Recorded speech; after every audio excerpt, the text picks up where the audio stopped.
ਨਮਸਕਾਰ ਦੇਸ਼ ਦੁਨੀਆ ਵਿੱਚ ਐਸਡੀਟੀ ਪ੍ਰਾਈਮ ਦੇਖ ਰਹੇ ਸਾਰੇ ਦਰਸ਼ਕਾਂ ਦਾ ਸਵਾਗਤ। ਮੈਂ ਹਾਂ ਸ਼ਮੀ ਡਾਬਰਾ ਤੇ ਮੈਂ ਹਾਂ ਜੀ ਰਣ ਬਹਾਦਰ ਸਿੰਘ। ਦੋਸਤੋ ਲੈ ਕੇ ਹਾਜ਼ਰ ਹੋਏ ਹਾਂ ਪ੍ਰੋਗਰਾਮ ਇਨਸਾਈਡ ਖਬਰ। ਤੇ ਇਨਸਾਈਡ ਖਬਰ ਦੇ ਵਿੱਚ ਅਗਰ ਦੇਖਿਆ ਜਾਵੇ ਤਾਂ ਪਿਛਲੇ 2-4 ਦਿਨ ਤੋਂ ਅਗਰ ਕੋਈ ਖਬਰ ਸੁਰਖੀ ਬਣੀ ਹੋਈ ਹੈ ਤਾਂ ਉਹ ਹੈ ਕਿਸਾਨਾਂ ਦਾ ਅੰਦੋਲਨ।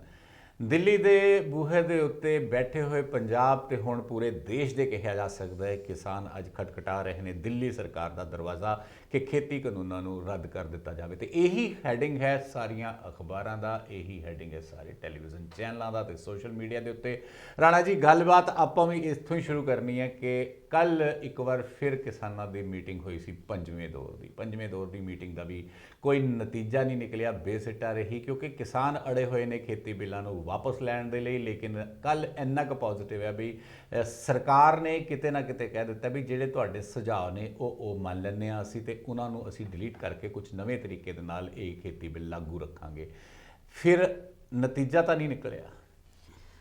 ਦਾਵੜਾ ਜੀ, ਜਿੱਦਾਂ ਤੁਸੀਂ ਕਿਹਾ ਕਿ ਕਿਸਾਨ ਮੁੱਦਾ ਹੀ ਹੈ ਜਿਹੜਾ ਇਸ ਵੇਲੇ ਸੈਂਟਰ ਸਟੇਜ ਤੇ ਹੈ ਜੀ। ਅਖਬਾਰਾਂ 'ਚ, ਟੈਲੀਵਿਜ਼ਨ ਚੈਨਲਾਂ 'ਚ, ਪ੍ਰਾਈਮ ਟਾਈਮ ਤੇ, ਈਵਨ ਅਸੀਂ ਜਦੋਂ 4 ਬੰਦੇ ਕਿਤੇ ਇਕੱਠੇ ਹੁੰਦੇ ਹਾਂ, ਸੱਥਾਂ 'ਚ ਬੈਠਦੇ ਹਾਂ, ਉੱਥੇ ਵੀ ਕਿਸਾਨ ਅੰਦੋਲਨ ਦੀ ਹੀ ਗੱਲ ਚੱਲਦੀ ਹੈ। ਬਿਲਕੁਲ। ਤੇ ਹਰੇਕ ਇਸ ਗੱਲ ਲਈ ਆਸਵੰਦ ਹੈ ਕਿ ਇਹਦਾ ਕੋਈ ਨਾ ਕੋਈ ਨਤੀਜਾ ਸਾਰਥਕ ਨਿਕਲੇਗਾ। ਤੇ ਦਿੱਲੀ 'ਚ ਜਿੱਦਾਂ ਤੁਸੀਂ ਕਿਹਾ ਕਿ ਕਿਸਾਨ ਬੈਠੇ ਹੋਏ ਨੇ ਦਿੱਲੀ ਨੂੰ ਘੇਰਾ ਪਾ ਕੇ, ਆਪਣੇ ਆਪਣੇ ਘਰਾਂ ਨੂੰ ਆਉਣਗੇ ਤੇ ਆਮ ਵਰਗੀ ਜ਼ਿੰਦਗੀ ਇੱਕ ਵਾਰ ਫੇਰ ਹੋਏਗੀ। ਇਹ ਹਰੇਕ ਬੰਦੇ ਦੀ ਆਸ ਹੈ ਜੀ। ਦਿੱਲੀ ਗਿਆ ਨੂੰ ਕਿਸਾਨਾਂ ਨੂੰ ਕਰੀਬ 10 ਕੁ ਦਿਨ ਹੋ ਗਏ ਜੀ ਤੇ 2-3 ਗੇੜਾਂ ਦੀ ਗੱਲਬਾਤ ਜਿਹੜੀ ਹੈ ਉਹ ਪਹਿਲਾਂ ਚੱਲ ਚੁੱਕੀ ਹੈ ਤੇ ਕਿਸਾਨਾਂ ਦੇ ਉੱਥੇ ਡੇਰੇ ਲਾਉਣ ਤੋਂ ਬਾਅਦ ਜਿਹੜੀ ਹੈ 3 ਗੇੜਾਂ ਦੀ ਗੱਲਬਾਤ ਉਹ ਤੋਂ ਬਾਅਦ ਹੋ ਚੁੱਕੀ ਹੈ ਜੀ। ਤੇ ਕੱਲ 5 ਤਰੀਕ ਨੂੰ ਜਿਹੜੀ ਹੈ ਉਹ 5ਵੇਂ ਗੇੜ ਦੀ ਗੱਲਬਾਤ ਸੀ। ਬਿਲਕੁਲ। ਜਿਹੜੀ ਕਿ 4 ਕੁ ਘੰਟੇ ਚੱਲੀ, ਜਿਹਦੇ 'ਚ 2 ਕੇਂਦਰੀ ਮੰਤਰੀ, ਇੱਕ ਪੰਜਾਬ ਤੋਂ ਵੀ ਸੀ ਜਿਹੜੇ ਰਾਜ ਮੰਤਰੀ, ਉਹ ਵੀ ਜਿਹੜੀ ਹੈ ਮੀਟਿੰਗ 'ਚ ਸ਼ਾਮਲ ਸੀ। ਪਹਿਲਾਂ ਵੀ ਮੀਟਿੰਗਾਂ 'ਚ ਸ਼ਾਮਲ ਰਹੇ ਆ। ਬਿਲਕੁਲ। ਸੋਮ ਪ੍ਰਕਾਸ਼ ਜੀ, ਸੋਮ ਪ੍ਰਕਾਸ਼ ਜੀ। ਬਿਲਕੁਲ। ਤੇ ਜਿੱਦਾਂ ਤੁਸੀਂ ਕਿਹਾ ਕਿ ਨਤੀਜਾ ਤਾਂ ਭਾਵੇਂ ਕੋਈ ਨਹੀਂ ਨਿਕਲਿਆ, ਹਰ ਮੀਟਿੰਗ 'ਚ ਪਹਿਲਾਂ ਵੀ ਇੱਦਾਂ ਹੀ ਹੁੰਦਾ ਰਿਹਾ ਕਿ ਐਗਰੀ ਟੂ ਡਿਸਐਗਰੀ, ਕਿ ਅਸਹਿਮਤ ਹੋਣ ਲਈ ਸਹਿਮਤ ਹੁੰਦੇ ਰਹੇ ਆ ਤੇ ਅਗਲੀ ਮੀਟਿੰਗ ਦਾ ਜਿਹੜੀ ਹੈ ਤਰੀਕ ਮਿੱਥ ਲੈਂਦੇ ਸੀ ਜੀ। ਤੇ ਹੁਣ ਵੀ ਤਰੀਕ ਤਾਂ ਭਾਵੇਂ ਮਿੱਥ ਲਈ ਹੈ ਕਿ ਅਗਲੀ ਵਾਰ ਨੂੰ ਅਸੀਂ 9 ਤਰੀਕ ਨੂੰ ਫੇਰ ਮਿਲਾਂਗੇ। ਬਿਲਕੁਲ। ਪਰ ਉਹ ਤੋਂ ਪਹਿਲਾਂ ਜਿੱਦਾਂ ਤੁਸੀਂ ਕਿਹਾ, ਕਿਤੇ ਨਾ ਕਿਤੇ ਮੈਨੂੰ ਲੱਗਦਾ ਹੈ, ਮੇਰੀ ਅਸੈਸਮੈਂਟ ਇਹ ਹੈ ਕਿ ਸਰਕਾਰ ਝੁਕਦੀ ਲੱਗਦੀ ਹੈ ਜੀ। ਸਰਕਾਰ ਨੇ ਪਿਛਲੀ ਮੀਟਿੰਗ 'ਚ ਕਿਹਾ ਸੀ ਕਿ ਅਸੀਂ ਕਮੇਟੀ ਬਣਾ ਦਿੰਦੇ ਹਾਂ ਕੋਈ, ਜਿਹੜੇ ਕਿਸਾਨ ਬਿੱਲਾਂ ਤੇ ਚਰਚਾ ਕਰੂਗੀ, ਗੱਲਬਾਤ ਕਰੂਗੀ ਤੁਹਾਡੇ ਨਾਲ ਵੀ, ਹੋਰ ਵੀ ਮੁੱਦਿਆਂ ਤੇ। ਕਿਸਾਨ ਮੁੱਕਰ ਗਏ ਸੀ ਜੀ। ਕਿਸਾਨਾਂ ਦਾ ਇੱਕੋ ਜਿਹੜਾ ਹੈ ਉਹ ਮੁੱਦਾ ਹੈ ਕਿ ਤੁਸੀਂ ਰੋਲ ਬੈਕ ਕਰੋ, ਇਹਨਾਂ ਕਾਨੂੰਨਾਂ ਨੂੰ ਵਾਪਸ ਲਓ। ਤੇ ਹੁਣ ਸਰਕਾਰ ਨੇ ਇਸ ਮੀਟਿੰਗ 'ਚ ਕੱਲ ਆਉਣ ਤੋਂ ਬਾਅਦ ਸਰਕਾਰ ਨੇ ਕਿਹਾ ਹੈ ਕਿ ਉਹ ਕਿਸੇ ਨਾ ਕਿਸੇ ਤਰ੍ਹਾਂ ਦੀ ਅਮੈਂਡਮੈਂਟ, ਮੀਟਿੰਗ 'ਚ ਖਬਰਾਂ ਆਈਆਂ ਨੇ ਕਿ ਅਮੈਂਡਮੈਂਟ ਸਰਕਾਰ ਕਰਨ ਲਈ ਤਿਆਰ ਹੈ। ਕਿਉਂਕਿ ਮੀਟਿੰਗ ਦੇ ਦੌਰਾਨ ਵੀ ਜਿੱਦਾਂ ਖਬਰਾਂ ਆਉਂਦੀਆਂ ਰਹੀਆਂ ਕਿ ਕਿਸਾਨਾਂ ਨਾਲ ਜਦੋਂ ਦਾਵੜਾ ਜੀ ਗੱਲਬਾਤ ਚੱਲ ਰਹੀ ਸੀ ਜੀ ਕਿ ਮੰਤਰੀ ਸਾਹਿਬ ਉੱਠ ਕੇ ਕਦੇ ਨਾ ਕਦੇ ਜਾਂਦੇ ਸੀ ਆਪਸ 'ਚ ਗੱਲਬਾਤ ਕਰਨ ਲਈ ਅੰਦਰ ਕਿਸੇ ਕਮਰੇ 'ਚ, ਉਹ ਅੱਗੇ ਟੈਲੀਫੋਨ ਤੇ ਗੱਲਬਾਤ ਕਰਦੇ ਸੀ। ਬਿਲਕੁਲ। ਉਹਦੇ ਨਾਲ ਲੱਗਦਾ ਸੀ ਕਿ ਸਰਕਾਰ ਕਿਸੇ ਨਾ ਕਿਸੇ ਫਰੰਟ ਤੇ, ਕਿਸੇ ਨਾ ਕਿਸੇ ਪੱਧਰ ਤੇ ਸੋਚ ਰਹੀ ਹੈ ਕਿ ਕਿਸਾਨਾਂ ਨੂੰ ਕਿਸੇ ਤਰ੍ਹਾਂ ਰਾਜ਼ੀ ਕੀਤਾ ਜਾਵੇ, ਕੋਈ ਨਾ ਕੋਈ ਅਮੈਂਡਮੈਂਟ ਇੱਦਾਂ ਦੀ ਕਰ ਦਿੱਤੀ ਜਾਵੇ ਜਿਹਦੇ ਨਾਲ ਕਿਸਾਨਾਂ ਦਾ ਇਹਨਾਂ ਬਿੱਲਾਂ ਪ੍ਰਤੀ ਜਿਹੜੇ ਸ਼ੰਕੇ ਆ ਉਹ ਦੂਰ ਹੋ ਜਾਣ।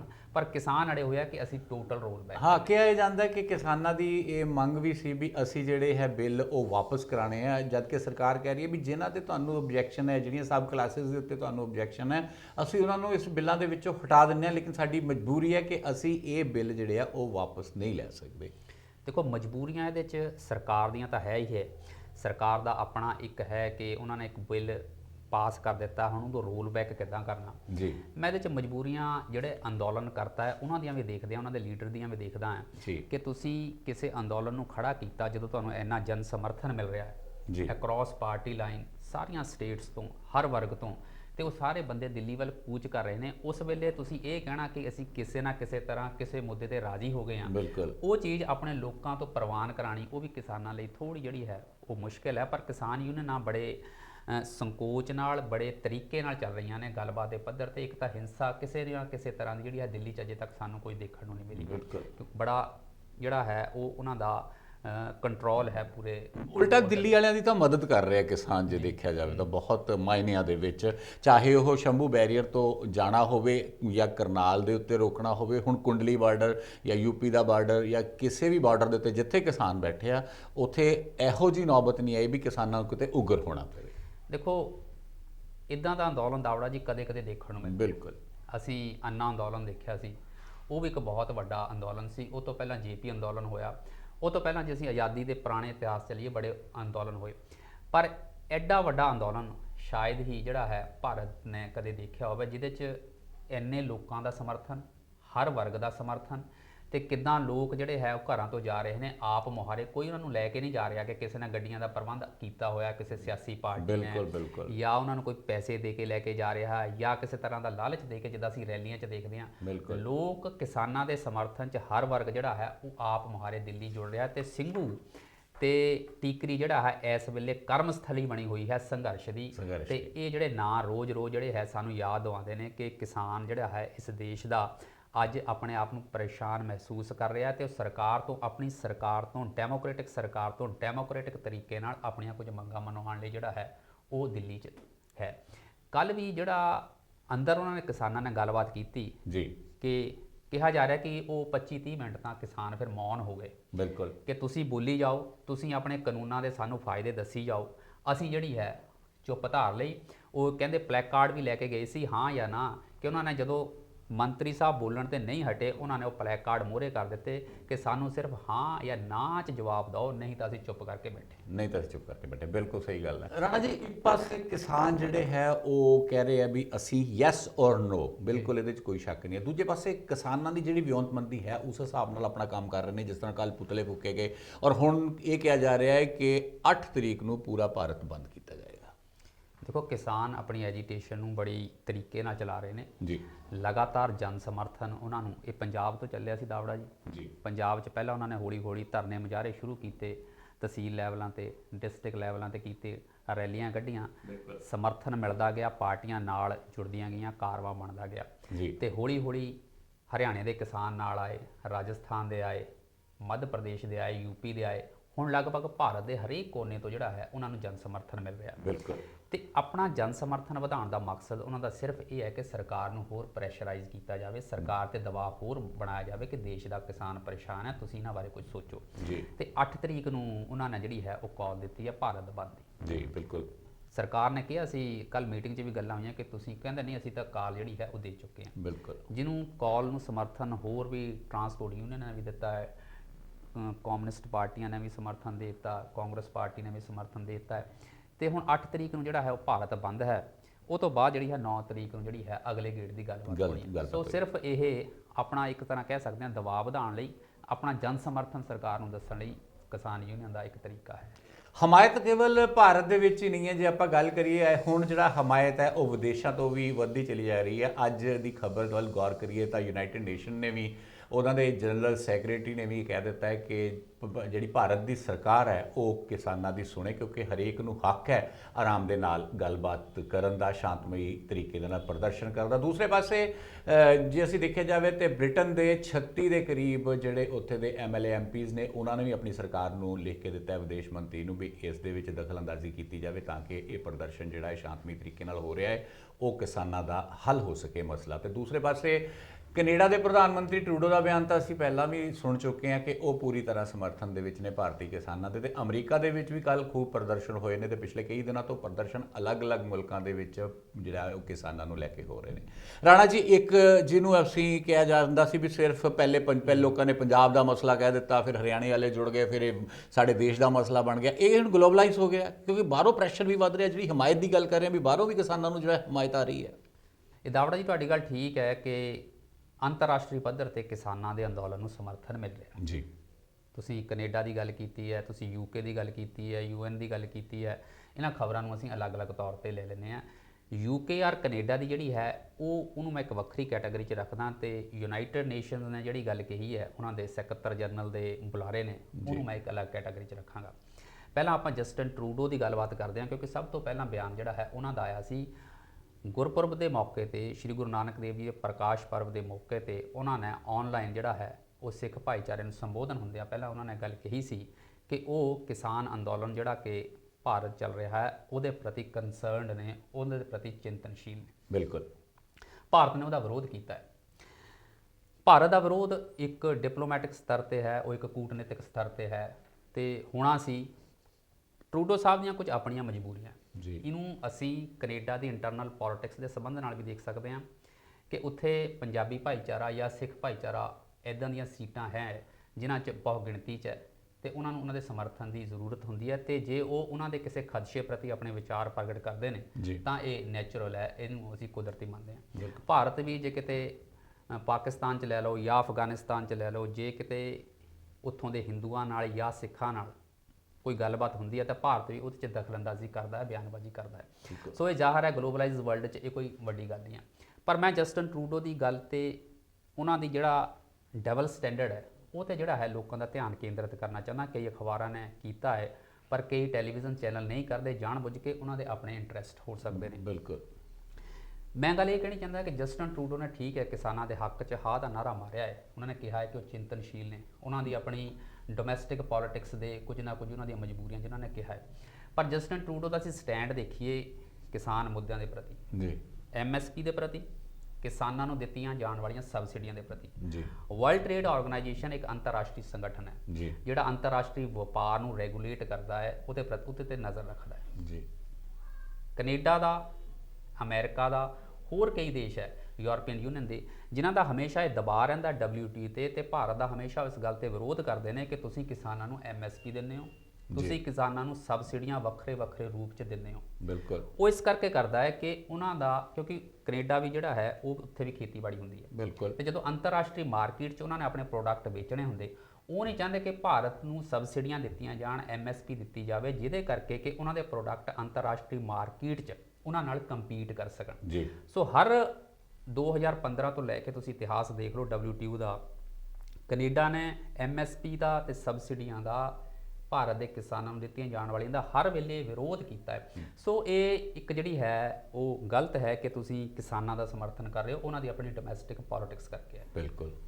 ਦੂਸਰੇ ਪਾਸੇ UN ਨੇ ਤਾਂ ਕਿਹਾ ਨਾ ਵੀ ਤੁਸੀਂ ਜਿਹੜਾ ਹੈ ਕਿਤੇ ਨਾ ਕਿਤੇ, ਹਾਲਾਂਕਿ ਜਿਹੜੀ ਭਾਰਤ ਸਰਕਾਰ ਉਹਨਾਂ ਨੇ ਕਿਹਾ ਵੀ ਸਾਡਾ ਇਹ ਅੰਤਰਿਕ ਮਾਮਲਾ ਹੈ, ਸਾਡਾ ਅੰਦਰ ਦਾ ਮਾਮਲਾ ਹੈ, ਅੰਦਰੂਨੀ ਮਾਮਲਾ ਹੈ, ਇਸ ਦੇ ਵਿੱਚ ਕੋਈ ਦਖਲ ਅੰਦਾਜ਼ੀ ਅਸੀਂ ਬਰਦਾਸ਼ਤ ਨਹੀਂ ਕਰਾਂਗੇ। UN ਸਕੱਤਰ ਜਨਰਲ ਨੂੰ ਕਿਸੇ ਨੇ ਸਵਾਲ ਪੁੱਛਿਆ ਤਾਂ ਉਹਨਾਂ ਨੇ ਇਹ ਕਿਹਾ ਕਿ ਡੈਮੋਕ੍ਰੈਟਿਕ ਕੰਟਰੀਆਂ 'ਚ ਪ੍ਰੋਟੈਸਟ ਕਰਨ ਦਾ, ਪੀਸਫੁਲ ਪ੍ਰੋਟੈਸਟ ਕਰਨ ਦਾ ਹਰ ਬੰਦੇ ਨੂੰ ਅਧਿਕਾਰ ਹੈ। ਸਿਰਫ ਇੰਨੀ ਗੱਲ ਉਹਨਾਂ ਨੇ ਕਹੀ ਹੈ ਕਿ ਪੀਸਫੁਲ ਪ੍ਰੋਟੈਸਟ ਕਰਨ ਦਾ ਹਰ ਬੰਦੇ ਨੂੰ ਅਧਿਕਾਰ ਹੈ ਜੀ। ਸੋ ਇਹ ਭਾਰਤ 'ਚ ਭਾਰਤੀਆਂ ਨਾਲੋਂ ਜ਼ਿਆਦਾ ਕੌਣ ਜਾਣਦਾ ਹੈ ਕਿ ਪੀਸਫੁਲ ਪ੍ਰੋਟੈਸਟ ਕਰਨ ਦਾ ਸਾਨੂੰ ਇੱਥੇ ਅਧਿਕਾਰ ਹੈ ਜੀ। ਇਹ ਚਾਈਨਾ ਨਹੀਂ ਹੈ ਕਿ ਤੁਸੀਂ ਤਿਰਾਨਮਨ ਸਕੁਅਰ 'ਚ ਹਜ਼ਾਰਾਂ ਬੰਦਿਆਂ ਦੇ ਉੱਤੇ ਟੈਂਕ ਚੜਾ ਦਿਓ। ਭਾਰਤ ਤੁਸੀਂ ਕਿਤੋਂ ਸਫ਼ਰ ਕਰ ਲਓ, ਇੱਕ ਕੋਨੇ ਤੋਂ ਦੂਜੇ ਕੋਨੇ ਨੂੰ ਜਾਓ, ਤੁਹਾਨੂੰ ਕਿਤੇ ਨਾ ਕਿਤੇ ਪੀਸਫੁਲ ਡੈਮੋਨਸਟ੍ਰੇਟ ਕਰਦਾ ਹਰ ਬੰਦਾ ਮਿਲ ਜਾਊਗਾ। ਇਹ ਕਿਸਾਨ ਅੰਦੋਲਨ ਵੀ ਅਸੀਂ ਦੇਖੀਏ, ਤੁਸੀਂ ਦੇਖੋ ਕਿ ਕਿਸਾਨਾਂ ਨੇ ਪਹਿਲਾਂ ਰੇਲ ਰੋਕੋ ਅੰਦੋਲਨ ਕੀਤਾ। ਬਿਲਕੁਲ। ਕਿਸਾਨਾਂ ਨੇ ਰੇਲ ਗੱਡੀਆਂ ਬੰਦ ਰੱਖੀਆਂ, ਉਹ ਤੋਂ ਬਾਅਦ ਟੋਲ ਪਲਾਜ਼ੇ ਬੰਦ ਰੱਖੇ, ਅੱਜ ਵੀ ਦਿੱਲੀ ਤੇ ਬੈਠੇ ਆ। ਸੁਪਰੀਮ ਕੋਰਟ ਨੇ ਭਾਰਤ ਨੇ ਕਿਹਾ ਹੋਇਆ ਕਿ ਪੀਸਫੁਲ ਪ੍ਰੋਟੈਸਟ ਕਰਨ ਦਾ ਤੁਹਾਨੂੰ ਜਿਹੜਾ ਹੈ ਤੁਹਾਡਾ ਫੰਡਾਮੈਂਟਲ ਰਾਈਟ ਹੈ, ਸਾਡੀ ਸੁਪਰੀਮ ਕੋਰਟ ਨੇ ਕਹਿ ਦਿੱਤਾ ਹੈ। ਸੋ ਪੀਸਫੁਲ ਪ੍ਰੋਟੈਸਟ ਕਰਨ ਦਾ ਸਾਨੂੰ ਹੱਕ ਹੈ, ਇਹ ਸਾਨੂੰ ਪਤਾ ਹੈ। ਬਾਹਰਲੇ ਦੇਸ਼ਾਂ ਨੂੰ ਬਹੁਤ ਜਿਹੜੀ ਹੈ ਇਹਦੇ 'ਚ ਨੋਕ ਝੋਂਕ ਕਰਨ ਦੀ ਜ਼ਰੂਰਤ ਨਹੀਂ ਹੈ। ਅੱਜ ਵੀ ਕਿਸਾਨ ਬੈਠੇ ਹੋਏ ਨੇ ਜੀ, ਡਾਇਲੋਗ ਹੋ ਰਿਹਾ ਸਰਕਾਰ ਦਾ, ਉਹਨਾਂ ਨਾਲ ਗੱਲਬਾਤ ਹੋ ਰਹੀ ਹੈ, ਆਪਣੇ ਬੈਠੇ ਨੇ ਉੱਥੇ, ਲੰਗਰ ਪਾਣੀ ਪ੍ਰਸ਼ਾਦਾ ਪਾਣੀ ਚੱਲ ਰਿਹਾ ਹੈ, ਕੋਈ ਫੋਰਸ ਯੂਜ਼ ਨਹੀਂ ਹੋ ਰਹੀ। ਠੀਕ ਹੈ, ਹਰਿਆਣੇ ਨੇ ਜਿੱਦਾਂ ਪਹਿਲਾਂ ਕੀਤਾ ਉਹਦੀ ਚਾਰੋਂ ਪਾਸਿਆਂ ਤੇ ਨਿੰਦਾ ਹੋਈ ਹੈ। ਬਿਲਕੁਲ। ਤੇ ਤੁਸੀਂ ਜਾਣ ਨਹੀਂ ਦਿੱਤਾ ਉਹਨਾਂ ਨੂੰ ਜੀ, ਉਹਨਾਂ ਦੀ ਚਾਰੋਂ ਪਾਸਿਆਂ ਤੇ ਨਿੰਦਾ ਹੋਈ ਹੈ। ਉਹ ਗਲਤ ਕਦਮ ਸੀ, ਉਹਦਾ ਹਰੇਕ ਬੰਦੇ ਨੇ ਵਿਰੋਧ ਕੀਤਾ, ਹਰੇਕ ਵਰਗ ਨੇ ਵਿਰੋਧ ਕੀਤਾ ਤੇ ਸਰਕਾਰ ਵੀ ਕਿਤੇ ਨਾ ਕਿਤੇ ਮਹਿਸੂਸ ਕਰਦੀ ਹੈ ਕਿ ਉਹਨਾਂ ਤੇ ਗਲਤੀ ਹੋਈ ਹੈ।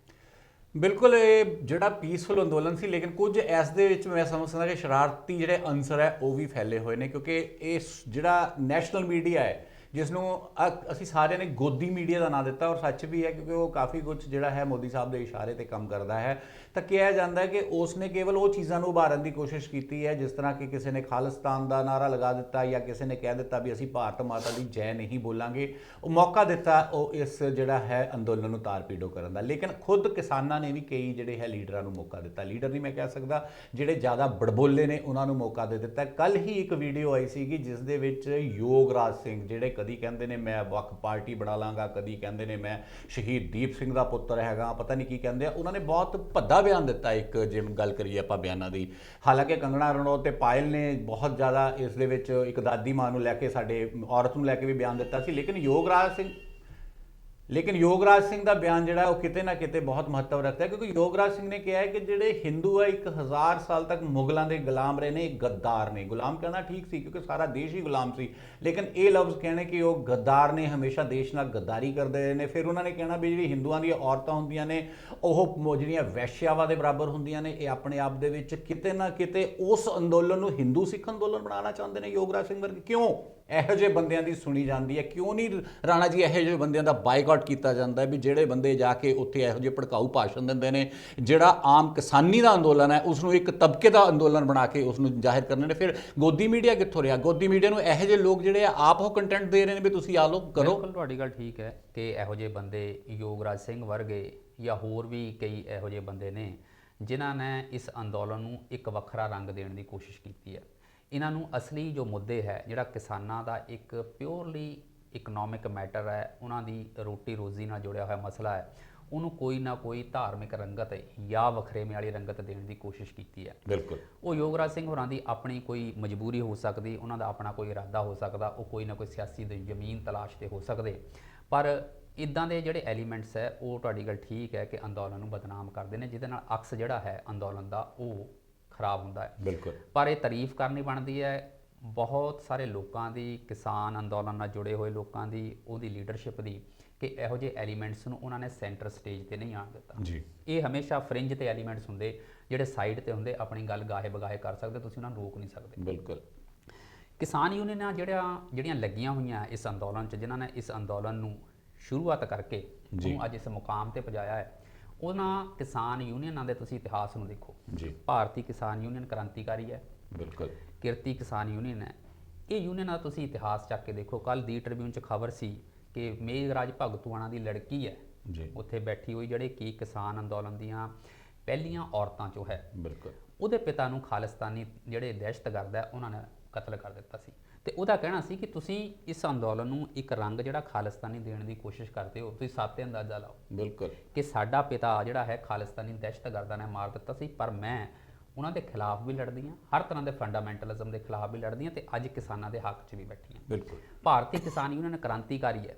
ਉਹਦੇ ਲੀਡਰ ਜੈਮਲ ਪੱਡਾ ਨੂੰ ਜਿਹੜਾ ਹੈ ਉਹ ਦਹਿਸ਼ਤਗਰਦਾਂ ਨੇ ਇਸੇ ਕਰਕੇ ਮਾਰ ਦਿੱਤਾ ਸੀ ਕਿ ਉਹਨਾਂ ਦਿਨਾਂ 'ਚ ਉਹ ਹਿੰਦੂ ਸਿੱਖ ਏਕਤਾ ਦੀ ਜਾਂ ਕਿਸੇ ਤਰ੍ਹਾਂ ਦਾ ਫੰਡਾਮੈਂਟਲਿਜ਼ਮ ਜਿਹੜਾ ਹੈ ਉਹਦਾ ਵਿਰੋਧ ਕਰਦੇ ਸੀ ਜੀ।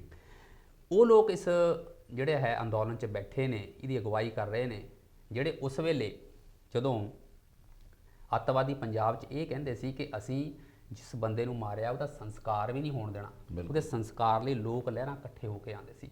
ਸੋ ਯੋਗਰਾਜ ਹੋਰਾਂ ਵਰਗਿਆਂ ਦੀ ਜਾਂ ਕੰਗਨਾ ਰਣੌਤ ਹੋਰਾਂ ਵਰਗਿਆਂ ਦੀ ਗੱਲਾਂ ਨੂੰ ਜ਼ਿਆਦਾ ਤਰਜੀਹ ਨਹੀਂ ਦੇਣੀ ਚਾਹੀਦੀ। ਮੁੱਦਾ ਸਾਨੂੰ ਇਸ ਵੇਲੇ ਕੰਸੈਂਟਰੇਟ ਜਿਹੜਾ ਹੈ ਉਹ ਕਰਨਾ ਚਾਹੀਦਾ ਕਿਸਾਨੀ ਮੁੱਦਿਆਂ ਤੇ। ਤੁਸੀਂ ਦੇਖੋ ਸਾਡੇ ਲੱਖ ਵੱਖਰਿਆਵਾਂ ਦੇ ਬਾਵਜੂਦ ਕਿਸਾਨ ਹਰਿਆਣੇ ਦੇ ਸਾਡੇ ਨਾਲ ਹੈ। ਬਿਲਕੁਲ। ਹਰਿਆਣੇ ਨਾਲ ਸਾਡਾ ਪਾਣੀ ਦਾ ਝਗੜਾ ਹੈ, SYL ਦਾ ਝਗੜਾ ਹੈ ਬੜਾ ਹੋਇਆ, ਤੇ ਕਿਸਾਨ ਹਰਿਆਣੇ ਦੇ ਸਾਡੇ ਨਾਲ ਹੈ। ਅਕ੍ਰੋਸ ਪਾਰਟੀ ਲਾਈਨ ਮੇਧਾ ਪਾਟਕਰ ਉੱਥੇ ਬੈਠੀ ਹੈ, ਯੋਗਿੰਦਰ ਯਾਦਵ ਉੱਥੇ ਬੈਠਾ, ਹਰ ਤਰ੍ਹਾਂ ਦੀ ਤੇ ਹਰ ਰੰਗ ਦਾ ਬਿਲਕੁਲ ਜਿਹੜਾ ਹੈ ਉਹ ਲੋਕ ਉੱਥੇ ਬੈਠੇ ਆ ਸਿਰਫ ਕਿਸਾਨਾਂ ਦੇ ਮੁੱਦੇ ਨੂੰ। ਇਹੋ ਜਿਹੇ ਲੋਕ ਜਿਹੜੇ ਹੈ ਇਹਨਾਂ ਨੂੰ ਵੈਸੇ ਸੈਂਟਰ ਸਟੇਜ ਤਾਂ ਮਿਲੀ ਨਹੀਂ। ਬਹੁਤ ਸਾਰੇ ਲੋਕ ਆ ਜਿਨ੍ਹਾਂ ਨੂੰ ਕਿਸਾਨ ਯੂਨੀਅਨ ਨੇ ਆਪ ਹੀ ਪਰੇ ਕਰਤਾ। ਦੀਪ ਸਿੱਧੂ ਵਰਗੇ ਤੁਸੀਂ ਦੇਖ ਲਓ, ਲੱਖਾ ਸਿਧਾਣੇ ਵਰਗੇ ਦੇਖ ਲਓ, ਤੁਸੀਂ ਆਪਣੀ ਗੱਲ ਕਹੀ ਜਾਓ, ਪਰ ਕਿਸਾਨ ਯੂਨੀਅਨਾਂ ਨੇ ਉਹਨਾਂ ਨੂੰ ਸੈਂਟਰ ਸਟੇਜ ਤੇ ਆਣ ਨਹੀਂ ਦਿੱਤਾ। ਤੇ ਇਹੀ ਕਿਸਾਨ ਯੂਨੀਅਨ ਦੀ ਹੁਣ ਤੱਕ ਸਫਲਤਾ ਹੈ ਤੇ ਉਹਨਾਂ ਦੀ ਇੱਥੇ ਮੁਕਾਮ ਤੱਕ ਪਹੁੰਚਣ ਦਾ ਅੱਜ ਇਹੀ ਰਾਜ਼ ਹੈ ਕਿ ਉਹਨਾਂ ਨੇ ਇਹਨੂੰ ਬੜੇ ਸਲੀਕੇ ਨਾਲ ਤੇ ਬੜੀ ਇਮਾਨਦਾਰੀ ਨਾਲ ਚਲਾਇਆ ਹੈ। ਇਹ ਲੋਕ ਜਿਹੜੇ ਸੰਘਰਸ਼ ਤੋਂ ਤਪੇ ਹੋਏ ਲੋਕ ਨੇ, ਕਿਸਾਨ ਯੂਨੀਅਨ ਨੂੰ ਸਭ ਕੁਝ ਪਤਾ ਹੈ। ਸਭ ਕੁਝ ਪਤਾ ਹੈ। ਸੋ ਗੱਲ ਇਹ ਵੀ ਸੋਚਣੀ ਚਾਹੀਦੀ ਹੈ ਕਿ ਕਿਸਾਨ ਯੂਨੀਅਨ ਨੂੰ ਪਤਾ ਹੈ ਇਹ ਉਹ ਲੋਕ ਨੇ ਜਿਹੜਾ ਆਪਣਾ ਰਾਜਨੀਤਿਕ ਜਿਹੜੀ ਗਰਾਊਂਡ ਹੈ ਉਹ ਤਲਾਸ਼ ਰਹੇ ਨੇ, ਤੇ ਗਰਾਊਂਡ ਜਿਹੜੀ ਤਲਾਸ਼ਣ ਦੇ ਲਈ ਜਿੱਥੇ ਕੰਗਣਾ ਰਣੌਤ ਸੋਚ ਰਹੀ ਹੈ ਕਿ ਉਹ ਹਿਮਾਚਲ ਦੀ ਮੈਂਬਰ ਪਾਰਲੀਮੈਂਟ ਇਸੇ ਤਰ੍ਹਾਂ ਬਣ ਜਾਏਗੀ, ਉਹਨੂੰ ਟਿਕਟ ਮਿਲ ਜਾਏਗੀ ਮੋਦੀ ਸਾਹਿਬ ਵੱਲੋਂ, ਤੇ ਉਹ ਅਜਿਹੇ ਬਿਆਨ ਦੇ ਕੇ ਅਗਰ ਸੋਚ ਰਹੀ ਹੈ ਚੋਣ ਜਿੱਤ ਜਾਏਗੀ ਜਾਂ ਪੋਲੀਟਿਕਸ 'ਚ ਆ ਜਾਏਗੀ, ਤਾਂ ਇਹ ਵੀ ਉਹਦਾ ਵੀ ਭੁਲੇਖਾ ਹੈ। ਤੇ ਦੂਸਰੇ ਪਾਸੇ ਯੋਗਰਾਜ ਸਿੰਘ ਵਰਗੇ ਦਾ ਵੀ ਭੁਲੇਖਾ ਹੈਗਾ ਹੈ। ਉਹਨਾਂ ਨੂੰ ਆਪਣੇ ਭੁਲੇਖਾ ਕੱਢ ਦੇਣਾ ਚਾਹੀਦਾ ਕਿ ਅਗਰ ਉਹਨਾਂ ਦਾ ਸਤਿਕਾਰ ਕੀਤਾ ਜਾਂਦਾ ਹੈ ਤਾਂ ਉਹ ਸਤਿਕਾਰ ਕਿਸ ਵੇਲੇ ਅਸਤਿਕਾਰ ਦੇ ਵਿੱਚ ਬਦਲ ਜਾਵੇ, ਕਿਸ ਲਈ ਉਹ ਬੇਇੱਜ਼ਤੀ 'ਚ ਬਦਲ ਜਾਵੇ, ਇਸ ਦਾ ਵੀ ਉਹਨਾਂ ਨੂੰ ਪਤਾ ਨਹੀਂ ਲੱਗੇਗਾ। ਸੋ ਉਹਨਾਂ ਨੂੰ ਇਸ ਕਿਸਾਨੀ ਅੰਦੋਲਨ ਦੇ ਵਿੱਚ ਕਿਸਾਨਾਂ ਦੇ ਹੱਕ ਦੀ ਗੱਲ ਕਰਨੀ ਚਾਹੀਦੀ ਹੈ, ਨਾ ਕਿ ਇਹੋ ਜਿਹੇ ਹਿੰਦੂ ਸਿੱਖ ਦੇ ਫਸਾਦ ਨੂੰ ਲਿਆ ਕੇ ਅੱਗੇ ਖੜਾ ਕਰ ਦੇਣਾ ਚਾਹੀਦਾ ਹੈ, ਜਿਹੜਾ ਪਹਿਲਾਂ ਹੀ ਅਸੀਂ ਪੰਜਾਬੀ ਜਿਹੜੇ ਆ ਲਗਭਗ 15 ਸਾਲ 20 ਸਾਲ 25,000 ਜਾਨਾਂ ਦੇ ਕੇ ਭੁਗਤ ਚੁੱਕੇ ਹਾਂ। ਦੂਸਰੀ ਗੱਲ, ਹੁਣ ਗੱਲ ਕਰੀਏ ਅੱਗੇ ਵੱਧਦੇ ਹੋਏ ਰਾਣਾ ਜੀ, ਕਿਉਂ ਇਸੇ ਵਿੱਚ ਕੁਝ ਲੋਕ ਜਿਹੜੇ ਹੈਗੇ ਆ ਉਹ ਦੇਰ ਆਏ ਦਰੁਸਤ ਆਏ ਵੀ ਕਹਿ ਸਕਦੇ ਆ, ਦੂਸਰੇ ਪਾਸੇ ਕਹਿ ਸਕਦੇ ਆ ਵੀ ਉਂਗਲੀ ਨੂੰ ਖੂਨ ਲਾ ਕੇ ਸ਼ਹੀਦਾਂ 'ਚ ਨਾਮ ਹੀ ਲਿਖਾਉਣਾ ਚਾਹੁੰਦੇ ਨੇ। ਜਿੱਥੋਂ ਤੱਕ ਅਰਜਨ ਅਵਾਰਡੀ ਜਾਂ ਜਿਹੜੇ ਦੂਸਰੇ ਅਵਾਰਡ ਜਿਨ੍ਹਾਂ ਨੇ ਖੇਡਾਂ ਦੇ ਵਿੱਚ ਜਿੱਤੇ ਨੇ, ਜਿਨ੍ਹਾਂ ਨੇ ਆਪਣੀ ਖੂਨ ਪਸੀਨੇ ਦੀ ਮਿਹਨਤ ਨਾਲ ਜਿੱਤੇ ਨੇ, ਉਹਨਾਂ ਦਾ ਅਵਾਰਡ ਕਰਨਾ ਵਾਪਸ ਕਰਨ ਦਾ ਐਲਾਨ ਕਿਤੇ ਨਾ ਕਿਤੇ ਤਾਂ ਜੱਚਦਾ ਹੋਏਗਾ, ਕਿਸੇ ਨਾ ਕਿਸੇ ਮੰਤਵ ਬਣਦਾ ਹੋਏਗਾ। ਲੇਕਿਨ ਸਰਦਾਰ ਪ੍ਰਕਾਸ਼ ਸਿੰਘ ਬਾਦਲ, ਸਰਦਾਰ ਸੁਖਦੇਵ ਸਿੰਘ ਢੀਂਡਸਾ ਵਰਗੇ ਕਹਿ ਰਹੇ ਨੇ ਕਿ ਅਸੀਂ ਆਪਣੇ ਜਿਹੜੇ ਆ ਪਦਮ ਵਿਭੂਸ਼ਣ ਵਾਪਸ ਕਰ ਦੇਣਗੇ। ਕਿੱਥੋਂ ਤੱਕ ਜਾਇਜ਼ ਲੱਗਦਾ ਹੈ? ਕੁਰਬਾਨੀ ਕਿਤੇ ਧਾਰ ਥਾਣ ਦੋ ਦਾਵੜਾ ਜੀ ਤੁਸੀਂ। ਪਹਿਲਾਂ ਉਹਨਾਂ ਤੋਂ ਤੁਸੀਂ ਅਸਤੀਫਾ ਲੈ ਲਿਆ ਕੇਂਦਰ ਚੋਂ ਜੀ, ਜ਼ੋਰ ਪਾ ਕੇ ਅਸਤੀਫਾ ਲੈ ਲਿਆ ਕਿ ਅਸਤੀਫਾ ਦਿਓ ਅਸਤੀਫਾ ਦਿਓ। ਜਦ ਉਹਨਾਂ ਨੇ ਅਸਤੀਫਾ ਦੇ ਦਿੱਤਾ ਫਿਰ ਤੁਸੀਂ ਕਹਿੰਦੇ ਕਿ ਹੁਣ ਚੀਚੀ ਨੂੰ ਖੂਨ ਲਾ ਕੇ ਸ਼ਹੀਦ ਬਣਨ ਦੀ ਕੋਸ਼ਿਸ਼ ਕਰਦੇ ਜੀ। ਹੁਣ ਉਹਨਾਂ ਨੇ ਵਿਚਾਰਿਆਂ ਨੇ ਅਵਾਰਡ ਵੀ ਵਾਪਸ ਕਰ ਦਿੱਤੇ। ਹੁਣ ਉਹਨਾਂ ਦੇ ਅਵਾਰਡ ਵਾਪਸੀ ਵੀ ਲੋਕ ਜਿਹੜੇ ਆ ਕਬੂਲ ਨਹੀਂ ਕਰ ਰਹੇ। ਕਿਉਂ? ਨਹੀਂ, ਗੱਲ ਕੀ ਆ ਵੀ ਤੁਹਾਡੀ ਗੱਲ ਹੈ ਵੀ ਇਹਨਾਂ ਦੀ ਕੁਰਬਾਨੀ, ਇਹ ਕੁਰਬਾਨੀ 'ਚ ਸਮਝਦੇ ਤੁਸੀਂ ਇਹਨਾਂ ਨੂੰ? ਜਿਸ ਤਰ੍ਹਾਂ ਦਾ ਕਿਸਾਨੀ ਜਿਹੜਾ ਹੈ ਅੰਦੋਲਨ ਚੱਲ ਰਿਹਾ ਹੈ, ਬਿਲਕੁਲ। ਅਕਾਲੀ ਦਲ ਇਦਾਂ ਦੀ ਪਾਰਟੀ ਸੀ ਜਿਹਦਾ ਪੇਂਡੂ ਕਿਸਾਨੀ 'ਚ ਬੜਾ ਆਧਾਰ ਸੀ। ਬਿਲਕੁਲ। ਪੇਂਡੂ ਕਿਸਾਨੀ ਦੇ ਆਧਾਰ ਤੇ ਹੀ ਜਿਹੜੇ ਹੈ ਇਹ ਚੋਣਾਂ ਜਿੱਤਦੇ ਸੀ ਜਾਂ ਇਸ ਮੁਕਾਮ ਤੇ ਪਹੁੰਚੇ ਸੀ। ਪਰ ਇਸ ਅੰਦੋਲਨ ਨੇ ਜਿਹੜਾ ਹੈ ਇਹਨਾਂ ਦਾ ਜੋ ਹੈ ਡਬਲ ਸਟੈਂਡਰਡ ਹੈ ਉਹ ਜਿਹੜੇ ਹੈ ਉਹ ਲੋਕਾਂ ਦੇ ਸਾਹਮਣੇ ਐਨ ਬਿਲਕੁਲ ਨੰਗੇ ਚਿੱਟੇ ਕਰ ਦਿੱਤੇ। ਬਿਲਕੁਲ। ਪਹਿਲਾਂ ਤੁਸੀਂ ਇਹਨਾਂ ਕਾਨੂੰਨਾਂ ਦਾ ਸਮਰਥਨ ਕਰਦੇ ਹੋ, ਹਰ ਟੈਲੀਵਿਜ਼ਨ ਚੈਨਲਾਂ ਤੇ ਵੀ ਕਰਦੇ ਹੋ, ਅਖਬਾਰਾਂ 'ਚ ਵੀ ਕਰਦੇ ਹੋ, ਤੁਸੀਂ ਪਾਰਲੀਮੈਂਟ 'ਚ ਵੀ ਦਾ ਸਮਰਥਨ ਕਰਦੇ ਹੋ। ਫਿਰ ਜਦ ਤੁਸੀਂ ਦੇਖਦੇ ਹੋ ਕਿ ਜਨ ਵਿਰੋਧ ਜਿਹੜਾ ਹੈ ਲੋਕਾਂ ਦਾ ਜਿਹੜਾ ਹੈ ਇਹਨਾਂ ਕਾਨੂੰਨਾਂ ਦੇ ਖਿਲਾਫ ਹੈ, ਫਿਰ ਤੁਸੀਂ ਮੌਕਾ ਤਾੜ ਕੇ ਉਹਨਾਂ ਦੇ ਮੂਹਰੇ ਲੱਗਣ ਦੀ ਕੋਸ਼ਿਸ਼ ਕਰਦੇ ਹੋ, ਅਸਤੀਫਾ ਦੇ ਦਿੰਦੇ ਹੋ, ਪਰ ਲੋਕ ਕਬੂਲ ਨਹੀਂ ਕਰਦੇ। ਬਿਲਕੁਲ। ਫਿਰ ਪ੍ਰਕਾਸ਼ ਸਿੰਘ ਬਾਦਲ ਦਾ ਬਿਆਨ ਫਿਰ ਆਉਂਦਾ ਹੈ ਕਿ ਇਹ ਕਾਨੂੰਨ ਜਿਹੜੇ ਹੈ ਵੀਡੀਓ 'ਚ, ਬਿਲਕੁਲ ਵੀਡੀਓ ਪਹਿਲਾਂ ਬਹੁਤ ਚਿਰ ਸਾਲ ਡੇਢ ਸਾਲ ਚੁੱਪ ਰਹੇ, ਜਦੋਂ ਬਿਆਨ ਆਉਂਦਾ ਤਾਂ ਵੀਡੀਓ ਆਉਂਦਾ ਇਹਨਾਂ ਕਾਨੂੰਨਾਂ ਦੇ ਹੱਕ 'ਚ। ਤੁਸੀਂ ਕਾਨੂੰਨਾਂ ਦੇ ਹੱਕ 'ਚ ਹੋ ਸਕਦੇ ਹੋ, ਵਿਰੋਧ 'ਚ ਹੋ ਸਕਦੇ ਹੋ, ਠੀਕ ਹੈ, ਤੁਹਾਡੀ ਆਪਣੀ ਸੋਚ ਹੈ, ਪਰ ਤੁਸੀਂ ਜਦ ਆਪਣਾ ਸਟੈਂਡ ਹਰ 15 ਦਿਨਾਂ ਬਾਅਦ ਸ਼ਿਫਟ ਕਰਦੇ ਹੋ ਤੁਹਾਡੇ ਤੇ ਕੌਣ ਯਕੀਨ ਕਰੇਗਾ। ਸੋ ਇਸ ਵਾਰ ਸਥਿਤੀ ਜਿਹੜੀ ਹੈ ਅਕਾਲੀ ਦਲ ਦੀ ਬੜੀ ਹਾਸੋਹੀਣੀ ਜਿਹੜੀ ਹੈ ਉਹ ਬਣੀ ਹੋਈ ਹੈ ਕਿ ਹੁਣ ਤੁਸੀਂ ਅਵਾਰਡ ਵਾਪਸੀ ਨੂੰ ਵੀ ਲੋਕ ਜਿਹੜਾ ਹੈ ਬੜੇ ਹੋਰ ਤਰ੍ਹਾਂ ਦੇਖ ਰਹੇ ਨੇ। ਸੋਸ਼ਲ ਮੀਡੀਆ ਤੇ ਤੁਸੀਂ ਕਮੈਂਟਸ ਦੇਖਦੇ ਹੋਣੇ ਕਿਸ ਤਰ੍ਹਾਂ ਦੇ ਕਮੈਂਟਸ ਜਿਹੜੇ ਹੈ ਉਹ ਲੋਕ ਕਰਦੇ ਆ। ਸੋ ਆਪਣੀ ਜਿਹੜੀ ਹੈ ਪੇਂਡੂ ਕਿਸਾਨੀ 'ਚ ਖੁੱਸੀ ਹੋਈ ਜ਼ਮੀਨ ਤਲਾਸ਼ਣ ਦੀ ਪ੍ਰਕਾਸ਼ ਸਿੰਘ ਬਾਦਲ ਦੀ ਇਹ ਕੋਸ਼ਿਸ਼ ਹੈ, ਉਹਨਾਂ ਨੂੰ ਮੁਬਾਰਕ ਹੋਵੇ। ਹਰ ਸਿਆਸੀ ਪਾਰਟੀ ਦੀ ਹੁੰਦੀ ਹੈ, ਪਰ ਲੋਕ ਜਿਹੜੇ ਹੈ ਇਹਨਾਂ ਨੂੰ ਬੜੀ ਸ਼ੱਕ ਦੀ ਨਜ਼ਰ ਨਾਲ ਇਸ ਵੇਲੇ ਦੇਖ ਰਹੇ ਆ। ਬਹੁਤ ਸ਼ੱਕ ਦੀ ਨਿਗਾਹ ਨਾਲ ਦੇਖ ਰਹੇ ਹਾਂ। ਆਉਣ ਵਾਲੇ ਸਮੇਂ ਦੇ ਵਿੱਚ ਕਿਹਾ ਇਹ ਆਪਣੀ ਸਿਆਸੀ ਜ਼ਮੀਨ ਜਿਹੜੀ ਰਾਣਾ ਜੀ ਨੇ ਕਿਹਾ ਹੈ ਉਸ ਨੂੰ ਤਲਾਸ਼ ਲੈਣਗੇ? ਬਹੁਤ ਵੱਡਾ ਸਵਾਲ ਜਿਹੜਾ ਹੈ ਅੱਜ ਜੋ ਬਣਿਆ ਹੋਇਆ ਹੈ। ਲੇਕਿਨ ਰਾਣਾ ਜੀ, ਗੱਲ ਇਹ ਕਰਾਂਗੇ ਅਗਲਾ ਫਿਊਚਰ। ਹੁਣ ਮੈਂ ਤੁਹਾਡੇ ਕੋਲ ਅਖੀਰ ਦੇ ਵਿੱਚ ਸਿਰਫ ਇਹ ਜਾਣਨਾ ਚਾਹਾਂਗਾ ਵੀ 8 ਤਰੀਕ ਨੂੰ ਜਿਹੜਾ ਹੈਗਾ ਉਹ ਕਿਹਾ ਜਾ ਰਿਹਾ ਵੀ ਪੂਰਾ ਭਾਰਤ ਬੰਦ ਦਾ ਸੱਦਾ ਜਿਹੜਾ ਦੇ ਦਿੱਤਾ ਗਿਆ ਹੈ। ਦੂਸਰੇ ਪਾਸੇ 9 ਤਰੀਕ ਨੂੰ ਫਿਰ ਮੀਟਿੰਗ ਹੈ। ਇੱਕ ਪਾਸੇ ਤਾਂ ਮੀਟਿੰਗਾਂ ਕੀਤੀਆਂ ਜਾ ਰਹੀਆਂ ਨੇ, ਦੂਸਰੇ ਪਾਸੇ ਜਿਹੜਾ ਹੈ ਉਹ ਫੋਰਸਿਸ ਲਗਾ ਕੇ ਇੱਕ ਸਿਕਿਉਰਿਟੀ ਦਾ ਘੇਰਾ ਜਿਹੜਾ ਹੈ ਉਹ ਕਿਸਾਨਾਂ ਦੇ ਆਲੇ ਦੁਆਲੇ ਬੜਾ ਸਖਤ ਕੀਤਾ ਜਾ ਰਿਹਾ। ਕਹਿੰਦੇ ਨੇ 7 ਲੇਅਰੀ ਜਿਹੜੀ ਹੈ ਉਹ ਹੁਣ ਜਿਹੜੀ ਰੁਕਾਵਟਾਂ ਉਹ ਕਿਸਾਨਾਂ ਦੇ ਲਈ ਕੁੰਡਲੀ ਬਾਰਡਰ ਤੇ ਟਿਕਰੀ ਬਾਰਡਰ ਤੇ ਲਗਾ ਦਿੱਤੀਆਂ ਗਈਆਂ ਨੇ। ਫਿਰ ਇਹ ਦੋਗਲੀ ਨੀਤੀ ਕਹਿ ਸਕਦੇ ਹਾਂ, ਜਾਂ ਮੈਂ ਇੱਕ ਗੱਲ ਹੋਰ ਪੁੱਛਾਂਗਾ ਵੀ ਇਹਦਾ ਫਿਰ ਭਵਿੱਖ ਕੀ ਹੈ? ਕਿਉਂਕਿ ਕਿਸਾਨ ਆਪਣੀ ਜਿੱਦ ਤੇ ਅੜੇ ਹੋਏ ਆ, ਸਰਕਾਰ ਆਪਣੀ ਜਿੱਦ ਤੇ ਅੜੀ ਹੋਈ ਹੈ। ਦੇਖੋ ਦਾਵੜਾ ਜੀ, ਮੋਦੀ ਸਰਕਾਰ ਲਈ, ਭਾਰਤੀ ਜਨਤਾ ਪਾਰਟੀ ਦੀ ਸਰਕਾਰ ਲਈ, ਜਾਂ ਕਹਿ ਲਓ ਐਨਡੀਏ ਸਰਕਾਰ ਲਈ, ਮੈਂ ਖਾਸ ਕਰਕੇ ਮੋਦੀ ਸਰਕਾਰ ਦਾ ਜ਼ਿਕਰ ਕਰਦਾ ਜੀ, ਕਿਉਂਕਿ ਇਹ ਸਰਕਾਰ ਜਿਹੜਾ ਹੈ ਪ੍ਰਧਾਨ ਮੰਤਰੀ ਨਰਿੰਦਰ ਮੋਦੀ ਦੇ ਕਰਿਸ਼ਮੇ, ਉਹਨਾਂ ਦੀ ਪਰਸਨੈਲਿਟੀ ਦੇ ਆਧਾਰ ਤੇ ਹੀ ਬਣੀ ਹੈ ਤੇ ਲੋਕਾਂ ਨੇ ਉਹਨਾਂ ਨੂੰ ਵੋਟਾਂ ਪਾਈਆਂ। ਪ੍ਰਧਾਨ ਮੰਤਰੀ ਨਰਿੰਦਰ ਮੋਦੀ ਜਦੋਂ ਤੋਂ ਪੋਲਿਟਿਕਸ 'ਚ ਨੇ, ਸ਼ਾਇਦ ਹੀ ਐਡਾ ਵੱਡਾ ਕ੍ਰਾਈਸਿਸ ਉਹਨਾਂ ਨੂੰ ਜਿਹੜਾ ਹੈ ਉਹ ਦੇਖਣ ਨੂੰ ਮਿਲਿਆ ਹੋਵੇ। ਬਿਲਕੁਲ। ਤੇ ਖਾਸ ਕਰਕੇ ਜਦੋਂ ਤੋਂ ਇਹ ਪ੍ਰਧਾਨ ਮੰਤਰੀ ਬਣੇ ਹੈ, ਇਹ ਉਹਨਾਂ ਦੇ ਸਿਆਸੀ ਕੈਰੀਅਰ ਦਾ ਸਭ ਤੋਂ ਚੁਣੌਤੀਪੂਰਨ ਸਮਾਂ ਹੈ।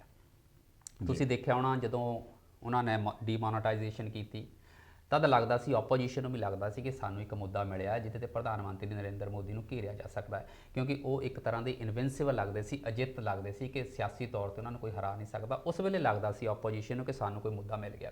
ਪਰ ਉਹ ਤੋਂ ਬਾਅਦ ਚੋਣਾਂ ਹੋਈਆਂ, ਪ੍ਰਧਾਨ ਮੰਤਰੀ ਨਰਿੰਦਰ ਮੋਦੀ ਦੀ ਪਪੂਲੈਰਿਟੀ ਗ੍ਰਾਫ ਜਿਹੜਾ ਹੈ ਉਹ ਜਿਉਂਦਾ ਤਿਉਂ ਰਿਹਾ। ਬਿਲਕੁਲ। ਉਹ ਤੋਂ ਬਾਅਦ ਤੁਸੀਂ ਦੇਖਿਆ ਹੋਣਾ ਕਿ GST ਲਾਗੂ ਹੋਈ, ਵਪਾਰੀ ਵਰਗ 'ਚ ਕਾਫੀ ਵਿਰੋਧ ਹੋਇਆ, ਤਦ ਵੀ ਲੱਗਦਾ ਸੀ ਕਿ ਪ੍ਰਧਾਨ ਮੰਤਰੀ ਨਰਿੰਦਰ ਮੋਦੀ ਨੇ ਵਪਾਰੀ ਵਰਗ ਨੂੰ ਬਹੁਤ ਵੱਡੇ ਪੱਧਰ 'ਤੇ ਨਾਰਾਜ਼ ਕਰ ਲਿਆ। ਫਿਰ ਜਨਰਲ ਇਲੈਕਸ਼ਨ ਹੋਏ, ਮੋਦੀ ਦਾ ਪਪੂਲੈਰਿਟੀ ਗ੍ਰਾਫ ਫਿਰ ਉੱਥੇ ਦਾ ਉੱਥੇ ਰਿਹਾ। ਬਿਲਕੁਲ। ਕੋਵਿਡ ਆਇਆ, ਕੋਵਿਡ ਦੇ ਦੌਰਾਨ ਜਿੱਦਾਂ ਉਹਨਾਂ ਨੇ ਰਥਲੈਸਲੀ ਜਿੱਦਾਂ ਕਿਹਾ ਸੀ ਲੋਕਡਾਊਨ ਕੀਤਾ, ਲੋਕ ਪਰੇਸ਼ਾਨ ਹੋਏ, ਜਿੱਦਾਂ ਪ੍ਰਵਾਸੀ ਇੱਥੋਂ ਤੁਰ ਕੇ ਗਏ, ਉੱਦਾਂ ਵੀ ਲੱਗਦਾ ਸੀ ਕਿ ਪ੍ਰਧਾਨ ਮੰਤਰੀ ਨਰਿੰਦਰ ਮੋਦੀ ਦਾ ਗ੍ਰਾਫ ਥੱਲੇ ਗਿਆ ਤੇ ਆਪੋਜੀਸ਼ਨ ਨੂੰ ਲੱਗਦਾ ਸੀ ਕਿ ਸਾਨੂੰ ਇੱਕ ਮੁੱਦਾ ਮਿਲਿਆ ਜਿਹਦੇ ਨਾਲ ਇਹ ਦੇਖਿਆ ਜਾ ਸਕਦਾ ਕਿ ਪ੍ਰਧਾਨ ਮੰਤਰੀ ਨਰਿੰਦਰ ਮੋਦੀ ਅਜਿੱਤ ਨਹੀਂ ਹੈ, ਉਹਨਾਂ ਨੂੰ ਕਿਸੇ ਨਾ ਕਿਸੇ ਤਰ੍ਹਾਂ ਹਰਾਇਆ ਜਾ ਸਕਦਾ ਯੂਨਾਈਟਿਡਲੀ। ਪਰ ਉੱਥੋਂ ਵੀ ਜਿਹੜੀ ਹੈ ਆਪੋਜੀਸ਼ਨ ਨਾਕਾਮਯਾਬ ਰਹੀ। ਆਹ ਇੱਕ ਮੁੱਦਾ ਇੱਦਾਂ ਦਾ ਹੈ ਜਿਹੜਾ ਪ੍ਰਧਾਨ ਮੰਤਰੀ ਨਰਿੰਦਰ ਮੋਦੀ ਲਈ ਉਹਨਾਂ ਦੇ ਪਰਖ ਦੀ ਘੜੀ ਹੈ, ਉਹਨਾਂ ਦੀ ਪੋਲਿਟਿਕਸ ਲਈ, ਬ੍ਰਾਂਡ ਨਰਿੰਦਰ ਮੋਦੀ ਲਈ ਵੀ, ਕਿਉਂਕਿ ਕਿਹਾ ਜਾਂਦਾ ਹੈ ਕਿ ਜਿਹੜਾ ਉਹਨਾਂ ਨੇ ਇੱਕ ਵਾਰ ਕੰਮ ਮਿਥ ਲਿਆ ਉਹ ਕੰਮ ਪਿੱਛੇ ਨਹੀਂ ਮੁੜਦੇ। ਪਰ ਇਸ ਵੇਲੇ ਕਿਸਾਨਾਂ ਨੇ ਉਹਨਾਂ ਨੂੰ ਮਜਬੂਰ ਕਰ ਦਿੱਤਾ ਹੈ ਕਿ ਕਿਸੇ ਨਾ ਕਿਸੇ ਤਰ੍ਹਾਂ ਦਾ ਬੈਕ ਟਰੈਕ ਹੋਣ। ਜੇ ਉਹ ਬੈਕ ਟਰੈਕ ਹੁੰਦੇ ਆ ਤਾਂ ਇਹਦੇ ਲਈ ਅੱਜ ਵੀ ਅਖਬਾਰਾਂ 'ਚ ਕਿ ਯੂਨਾਈਟਿਡ ਆਪੋਜੀਸ਼ਨ ਦੀ ਕਿਸੇ ਨਾ ਕਿਸੇ ਤਰ੍ਹਾਂ ਸੰਭਾਵਨਾ ਆਉਣ ਵਾਲੇ ਸਮੇਂ 'ਚ ਬਣੇਗੀ ਕਿ ਨਰਿੰਦਰ ਮੋਦੀ ਨੂੰ ਘੇਰਿਆ ਜਾ ਸਕਦਾ ਹੈ ਜੇ ਮੁੱਦੇ ਜਿਹੜੇ ਹੈ ਲੋਕ ਹਿੱਤਾਂ 'ਚ ਹੋਣ ਤੇ ਸਰਵ ਪ੍ਰਮਾਣਿਤ ਮੁੱਦੇ ਹੋਣ, ਜਿਹਦੇ ਤੇ ਮੋਬਿਲਾਈਜੇਸ਼ਨ ਨਾ ਹੋ ਸਕੇ, ਜਿੱਦਾਂ ਕਿ CAA ਤੇ ਹਿੰਦੂ ਮੁਸਲਿਮ ਮੋਬਿਲਾਈਜੇਸ਼ਨ ਹੋ ਗਈ, ਧਾਰਾ 370 ਤੇ ਵੀ ਹਿੰਦੂ ਮੁਸਲਿਮ ਮੋਬਿਲਾਈਜੇਸ਼ਨ ਹੋ ਗਈ। ਇਦਾਂ ਦੇ ਮੁੱਦੇ ਹੈ ਜਿਹਦੇ ਤੇ ਹਿੰਦੂ ਵਰਸਸ ਅਦਰਸ ਦੀ ਮੋਬਿਲਾਈਜੇਸ਼ਨ ਨਾ ਹੋ ਕੇ ਇੱਕ ਸਾਂਝਾ ਮੁੱਦਾ ਬਣ ਸਕਦਾ ਹੈ। ਅੱਜ ਵੀ ਅਖਬਾਰਾਂ 'ਚ ਸੀ ਕਿ ਅਕਾਲੀ ਦਲ ਕੋਸ਼ਿਸ਼ ਕਰ ਰਿਹਾ ਕਿ ਯੂਨਾਈਟਿਡ ਫਰੰਟ ਬਣਾਇਆ ਜਾਵੇ, ਜਿੱਦਾਂ ਪ੍ਰਧਾਨ ਮੰਤਰੀ ਇੰਦਰਾ ਗਾਂਧੀ ਦੇ ਖਿਲਾਫ ਕਦੇ ਆਪੋਜੀਸ਼ਨ ਇਕੱਠੀ ਹੋਈ ਸੀ। ਇਹ ਮੌਕਾ ਹੈ ਆਪੋਜੀਸ਼ਨ ਦਾ ਇਕੱਠੇ ਹੋਣ ਦਾ, ਕਿ ਨਰਿੰਦਰ ਮੋਦੀ ਨੂੰ ਘੇਰਨ ਦਾ। ਇਹ ਨਰਿੰਦਰ ਮੋਦੀ ਵੀ ਸਮਝਦਾ ਹੈ, ਇਹ ਆਪੋਜੀਸ਼ਨ ਵੀ ਸਮਝਦੀ ਹੈ ਕਿ ਇੱਕ ਵਾਰ ਪ੍ਰਧਾਨ ਮੰਤਰੀ ਨਰਿੰਦਰ ਮੋਦੀ ਨੂੰ ਬੈਕ ਟਰੈਕ ਤੇ ਲਿਆਂਦਾ ਜਾਵੇ ਤਾਂ ਲੋਕਾਂ 'ਚ ਇਹ ਪ੍ਰਭਾਵ ਜਾ ਸਕਦਾ ਹੈ ਕਿ ਬੀਜੇਪੀ ਇਨਵਿੰਸਿਬਲ ਨਹੀਂ ਹੈ। ਲੇਕਿਨ ਅੱਜ ਦੀ ਤਾਰੀਖ ਦੇ ਵਿੱਚ ਬੈਕ ਟਰੈਕ ਤੇ ਲਿਆਉਣ ਦਾ ਬਹੁਤ ਵੱਡਾ ਜਿਹੜਾ ਹੈ ਮੌਕਾ ਹੈ, ਕਿਉਂਕਿ ਸਾਰੀਆਂ ਕਿਸਾਨ ਜਥੇਬੰਦੀਆਂ ਇੱਕ ਹੋ ਚੁੱਕੀਆਂ ਨੇ, ਇਸ ਦੇ ਵਿੱਚ ਕੋਈ ਸ਼ੱਕ ਨਹੀਂ।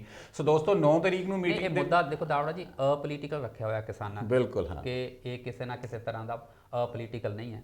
ਪਰ ਡੈਮੋਕ੍ਰੇਸੀ 'ਚ ਵੀ ਕੁਝ ਵੀ ਅਪੋਲੀਟੀਕਲ ਨਹੀਂ ਹੁੰਦਾ। ਕਿਸੇ ਨਾ ਕਿਸੇ ਤਰ੍ਹਾਂ ਤੁਸੀਂ ਅੰਨਾ ਅੰਦੋਲਨ ਵੀ ਅਸੀਂ ਦੇਖਿਆ ਸੀ, ਉਹ ਵੀ ਅਪੋਲੀਟੀਕਲ ਸੀ, ਪਰ ਉਹਦੇ 'ਚੋਂ ਜਿੱਦਾਂ ਦੀ ਇੱਕ ਨਵੀਂ ਤਰ੍ਹਾਂ ਦੀ ਪੋਲਿਟਿਕਸ ਨਿਕਲੀ ਉਹ ਸਾਡੇ ਸਾਰਿਆਂ ਦੇ ਸਾਹਮਣੇ ਆ। ਤੇ ਇਸ ਕਿਸਾਨੀ ਅੰਦੋਲਨ 'ਚ ਮੈਂ ਦੇਖਦਾ ਹਾਂ ਕਿ ਇੱਕ ਨਵੀਂ ਤਰ੍ਹਾਂ ਦੀ ਪੋਲਿਟਿਕਸ ਜੇ ਦੇਸ਼ ਪੱਧਰ ਤੇ ਨਹੀਂ ਤਾਂ ਪੰਜਾਬ ਪੱਧਰ ਤੇ ਜ਼ਰੂਰ ਨਵੀਂ ਜਨਮ ਲਵੇਗੀ ਤੇ ਨਵੇਂ ਤਰੀਕੇ ਜਿਹੜੇ ਆ ਪੋਲਿਟਿਕਸ ਕਰਨ ਦੇ ਉਹ ਸਾਹਮਣੇ ਆਉਣਗੇ।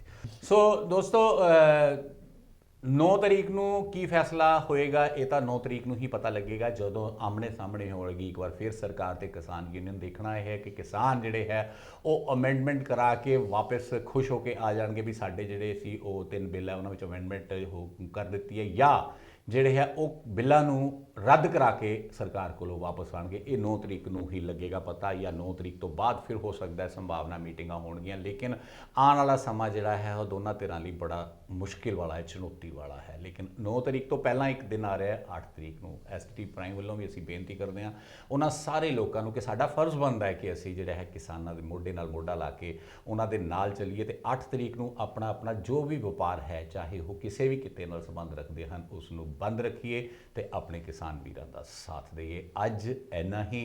ਰਾਣਾ ਜੀ ਤੁਹਾਡਾ ਬਹੁਤ ਬਹੁਤ ਧੰਨਵਾਦ, ਤੇ ਤੁਹਾਡਾ ਵੀ ਦੋਸਤੋ ਕਰਦੇ ਹੋਏ ਧੰਨਵਾਦ। ਆਗਿਆ ਲੈਣ ਤੋਂ ਪਹਿਲਾਂ ਇੱਕ ਬੇਨਤੀ ਕਰਨੀ ਹੈ ਕਿ SDTV ਪ੍ਰਾਈਮ ਨੂੰ ਸਬਸਕ੍ਰਾਈਬ ਕਰੋ। ਸਬਸਕ੍ਰਾਈਬ ਕਰਨ ਤੋਂ ਬਾਅਦ ਘੰਟੀ ਵਾਲਾ ਸਵਿਚ ਜਿਹੜਾ ਹੈ ਉਹ ਦਬਾਉਣਾ ਨਾ ਭੁੱਲਣਾ, ਤਾਂ ਕਿ ਸਾਡੇ ਪ੍ਰੋਗਰਾਮ ਤੁਹਾਡੇ ਤੱਕ ਪੁੱਜਦੇ ਰਹਿ ਸਕਣ। ਤੇ ਹੁਣ ਦਿਓ ਆਗਿਆ, ਨਮਸਕਾਰ।